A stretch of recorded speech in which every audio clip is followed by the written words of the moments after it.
নমস্কার বন্ধুরা, সন্ধ্যাতারা ধারাবাহিক পর্বে আমরা দেখতে পাবো যে ঈশ্বর মাথা ফাটার ভান করে বিছানায় শুয়ে আছে আর বলছে, বিজয়া, আমি বিচার চাই।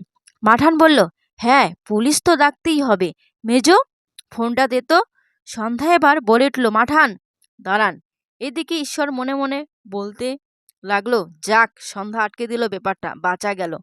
সন্ধ্যা মাঠানকে বলল, পুলিশ টুলিশ পরে হবে, পুলিশ আগে আসার আগে আমি মাথার ব্যান্ডেজ খুলে দেখতে চাই উনার মাথা আজব ফাটা কিনা। এই ছিল আজকে সন্ধ্যা তারা ধারাবাহিক পর্বের আপডেট। পরে পর্ব জানতে হলে অবশ্যই চ্যানেলটিকে সাবস্ক্রাইব করে পাশে থাকতে হবে। অসংখ্য ধন্যবাদ সবাইকে। আপনারা সবাই সুস্থ ভালো থাকবেন।